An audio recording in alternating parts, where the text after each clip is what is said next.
Hello class, so this topic is on the Calvin cycle. So from the last lecture we talked about the overview of the photosynthesis and mainly focusing on the light reaction, which utilizes light and water to end up producing oxygen and producing NADPH and ATP. And so ATP and NADH goes into the Calvin cycle, and the Calvin cycle also using carbon dioxide to end up generating sugar, and then also NAD plus and ADP with the inorganic phosphate to feed back into the light reaction to start the cycle all over again. And this is happening in the chloroplast, where the light reaction is happening within the thylakoid membrane. And then remember that the Calvin cycle is happening in the stroma. And so this particular lesson is focusing more so on the Calvin cycle. And so here is the basic overview of the Calvin cycle, which you may also hear it as Calvin-Benson cycle, but also another more descriptive terminology of it is the reductive pentose phosphate pathway. And so what happens is there is three stages. You first start off with this ribulose 1,5-bisphosphate. And the first stage is the fixation, where you have the carbon dioxide fixed onto our starting material to end up being converted to 3-phosphoglycerate. And then from there, on the stage 2, you have the reduction to end up forming this triose phosphate, which is the glycerol aldehyde 3-phosphate, which some of it can be used to end up generating energy via glycolysis to end up making starch or sugar as far as synthesis, but most of it gets feed back into the cycle to end up regenerating that ribulose 1,5-bisphosphate. So it goes through pretty much 3 cycles, so that's why there is a 3 that is attached underneath this carbon dioxide, because it goes through 3 cycles in order to generate just one of the glycerol 3-phosphate. And what is also required within these 3 spinning of the cycle is 9 ATP. So you have 3 right here and 6 right here, so that's a total of 9. And then you will also require 6 NADPH in order to have this Calvin cycle generate just one of this glycerol aldehyde 3-phosphate. And so as far as the first stage, which is the fixation of the carbon dioxide into 3-phosphoglycerate. And so you have the enzyme that catalyzes incorporation of carbon dioxide into an organic form is ribulose 1,5-bisphosphate carboxylase or oxygenase, a name mercifully shortened to Rubisco. These steps take place on the magnesium ion, which I'll talk about more in details in the next slide. And so the Rubisco catalyzes the covalently attachment of carbon dioxide to the 5-carbon sugar ribulose 1,5-bisphosphate and cleavage of the unstable 6-carbon intermediate to form 2 molecules of 3-phosphoglycerate, one of which bears the carbon introduced as carbon dioxide in its carboxyl group. And so they have a depiction of this reaction where you first start off with the ribulose 1,5-bisphosphate. It gets deprotonated, and as you see, this double bond gets formed, and then you have the attachment of the carbon dioxide on the second carbon, and then from there you have a hydrolysis form, and then you have this Now that carbonyl is now gone, you have this hydroxyl group on both sides, and then we have cleavage to have two of the same molecule, which is the 3-phosphoglycerate, and one of them has this new attachment of the carbon dioxide that is on the carboxyl group of the 3-phosphoglycerate. And so now we're going to be talking about the activity of this enzyme, which depends on magnesium and carbamate. So ribisco requires a bound divalent metal ion for activity, usually magnesium ion. This carbon dioxide molecule adds to the uncharged amino group of the lysine to form a carbamate. This negatively charged carbamate then binds the magnesium ion. This metal ion serves to activate a bound substrate molecule by stabilizing a negative charge. The metal center plays a key role in binding ribulose 1,5-bisphosphate and activating it so that it reacts with carbon dioxide. So we have that depicted here on the left, where you have the lysine amino acid, and then right here you see the carbon dioxide gets bonded to the amino group of the amino acid, and then from there you have the binding of the magnesium ion on to the carbamate molecule. The ribulose 1,5-bisphosphate inhibits carbamorylation by binding tightly to the active site and locking the enzyme in the closed formation, in which lysine is inaccessible. Ribisco activase overcomes the inhibition by promoting ATP-dependent release of the ribulose 1,5-bisphosphate, exposing the lysine amino group to non-enzymatic carbamorylation by carbon dioxide. This is followed by magnesium binding, which activates the ribisco. And so you see that depicted here, where you have the ribulose 1,5-bisphosphate that is inhibiting the access of that carbon dioxide to be able to bind to the amino group of the lysine.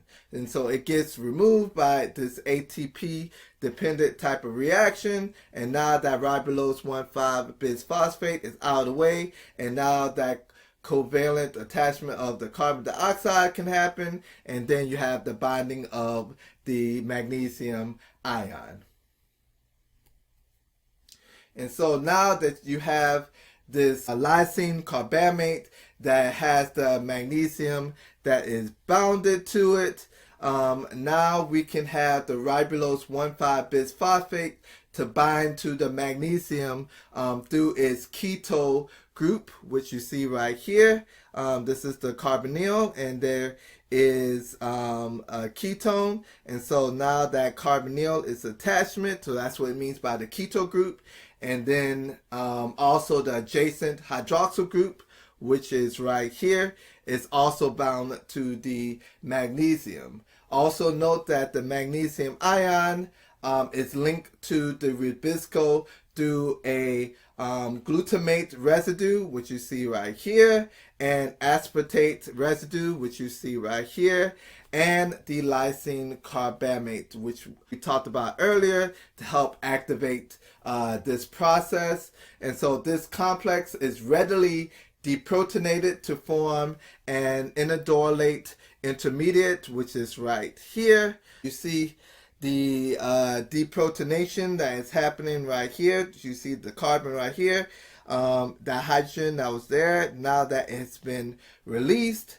And so in the second stage, now you have another carbon dioxide that is now being introduced. And so that carbon dioxide, polarized by the proximity of the magnesium ion, undergoes a nucleophilic attack by the enodenolate, generating a branch 6-carbon sugar, which you will see right here, where the nucleophilic attack is happening right here to that carbon dioxide, and now forms the 6-carbon sugar, which you can see right here. You can count as 1, 2, 3, 4, 5, and then you see this bond right here makes it a 6 to that carbon dioxide. So that's how it is now a 6-carbon sugar.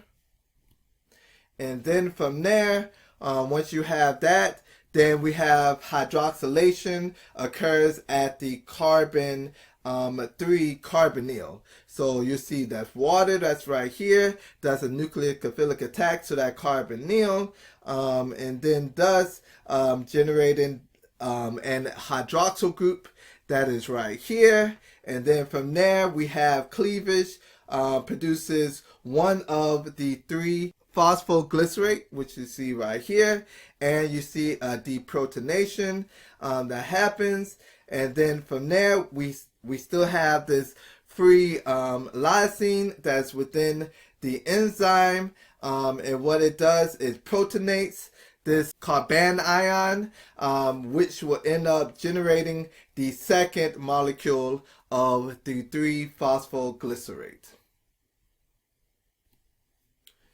And so that concludes stage 1. So now we have the fixation step is completed, where we have the 3-phosphoglycerate, and now we're going to step 2, which is the reduction in order to form this glycerol aldehyde 3-phosphate.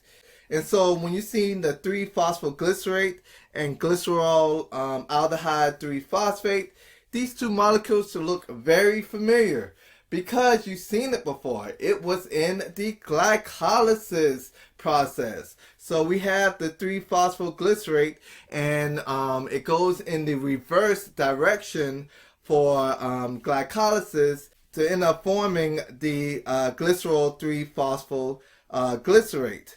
And to notice that in order to continue to get to this glucose, it utilizes the same type of enzyme, the triose phosphate isomerase, to form the dihydroxyacetone phosphate, and then from there uses aldolase to end up forming the fructose 1,6 bisphosphate. So we're just still doing the glycolysis process, just doing things in reverse. And so as far as when you have the 3-phosphoglycerate, we're going backwards of the glycolysis step, where now we need ATP in order to make the 1,3 bisphosphoglycerate, and then you need NADPH, and end up making the glycerol aldehyde 3-phosphate along with the dihydroxyacetone phosphate, which once again is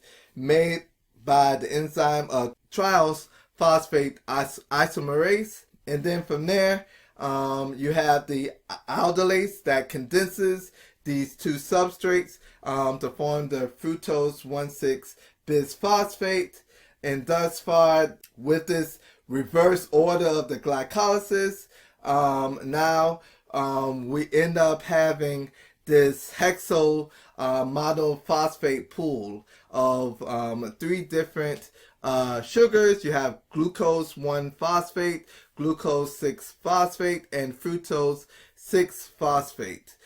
So keep these in mind, that these are all called the hexose monophosphate pool. And so most of the triose phosphate and fructose 1,6 bisphosphate produced by photosynthesis is used to regenerate the ribulose 1,5 bisphosphate, which is the essential starting material for photosynthesis.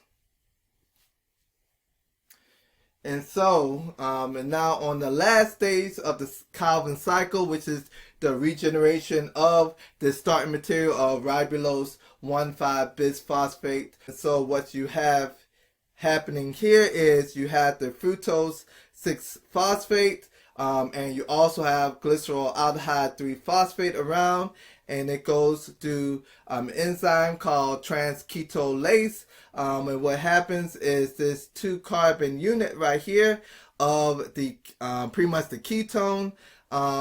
These 2 units gets added on to an aldehyde, and so that's where you can see this picture dictating that. And so you go from a glycerol aldehyde 3-phosphate to a xylulose 5-phosphate, and so it's the same molecule. It just has that attachment of the 2 carbon unit that came from that fructose 6-phosphate, and now that fructose 6-phosphate is turned into urethose 4-phosphate.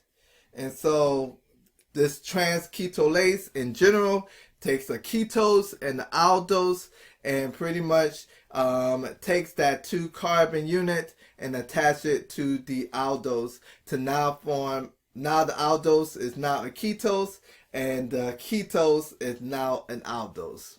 And so the transketolase requires the coenzyme thiamine pyrophosphate, which is TPP, to transfer the 2-carbon unit from a ketose to an aldose.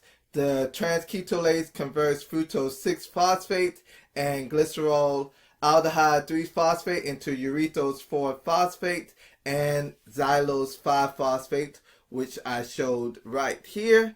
And then this urethose 4-phosphate get utilizes more with the dihydroxyacetone phosphate, and it goes through enzyme aldolase, and now this is more sort of a condensation type of reaction where you combine the aldehyde and the ketone to form a bigger, longer chain sugar.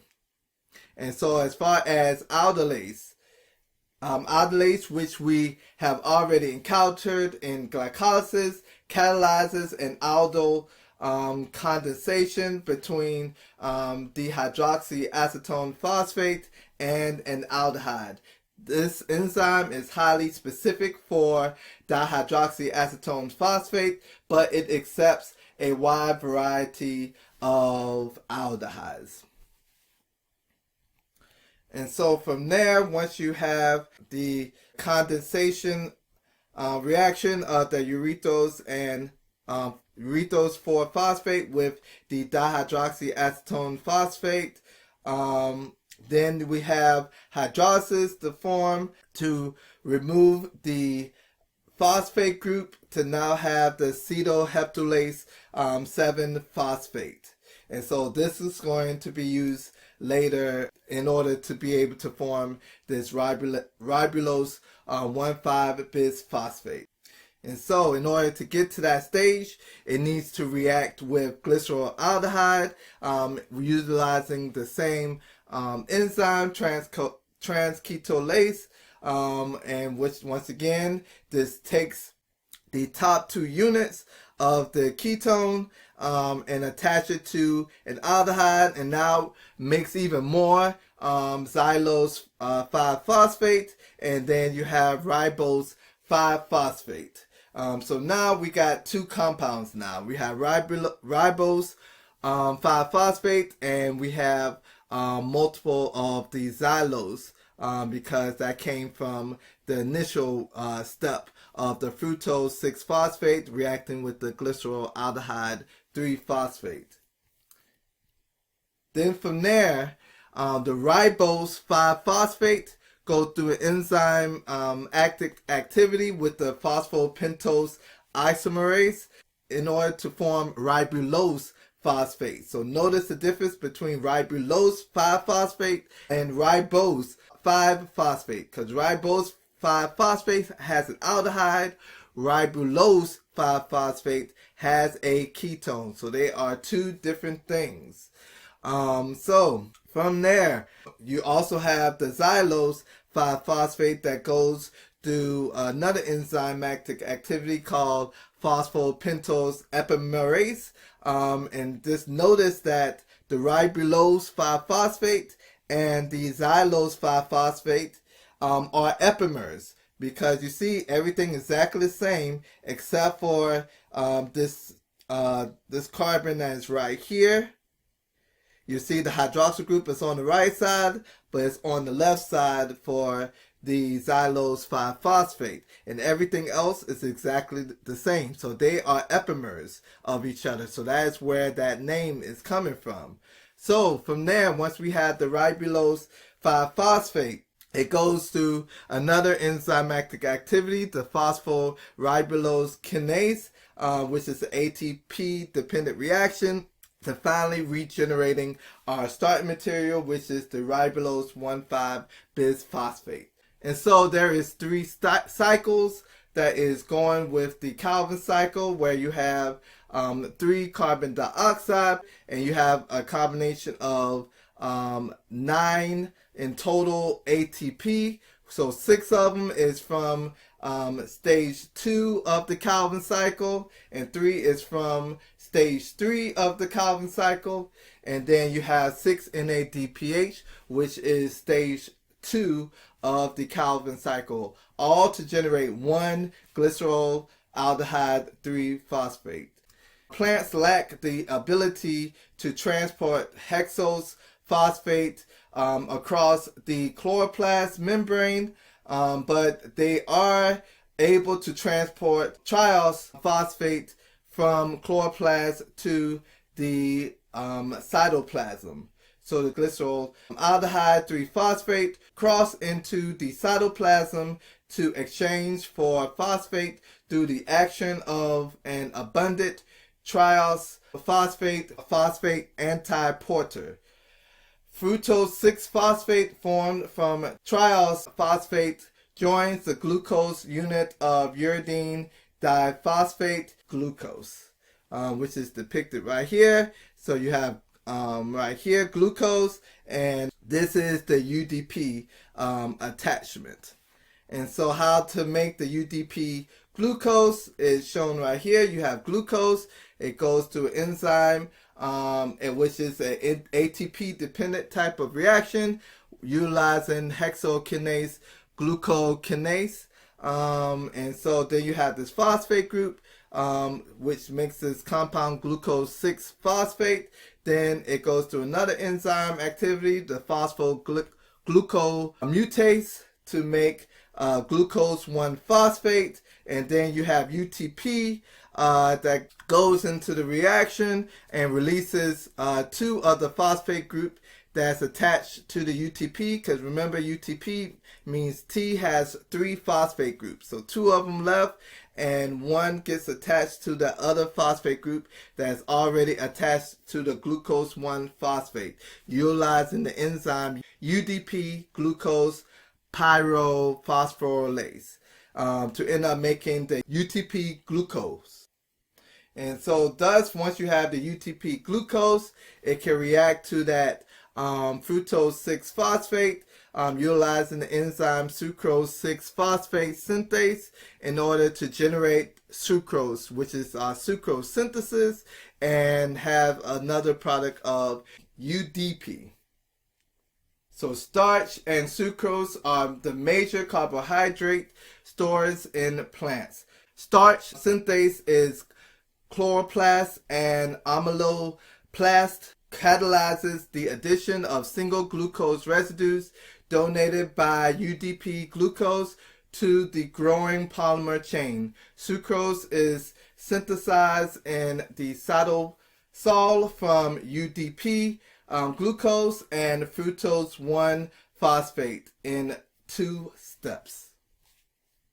And so the products of photosynthesis, utilizing light and carbon dioxide, generates that triose phosphate, which is used to make glucose for energy, or sucrose or starch for transport or storage. And then it can also be used for biosynthesis. So it can be utilized as a carbon skeleton for amino acids, nucleotides, and other metabolites. And also they can be used end up making RNA and DNA. So more of this information will be part of biochemistry 2. So as we conclude Biochemistry 1, this final topic of photosynthesis, notate that photosynthesis requires carbon dioxide and water and generates oxygen and sugars as its final products. That water, remember, helps generate oxygen, utilizing the light reaction with the sunlight. And then the carbon dioxide utilizes the Calvin cycle to produce sugar. And so as far as most living organism utilizes that sugar, go through glycolysis and then the citric acid cycle, produce that carbon dioxide, which feeds back into the photosynthesis. And also in our respiratory system, it also utilizes the oxygen gets reduced down to water, which feeds back into the photosynthesis. So you see this ongoing cycle of exchange of materials between plants, algae, and bacteria with most living organisms. And that concludes the lecture on the Calvin cycle and concludes the lecture series on Biochemistry 1.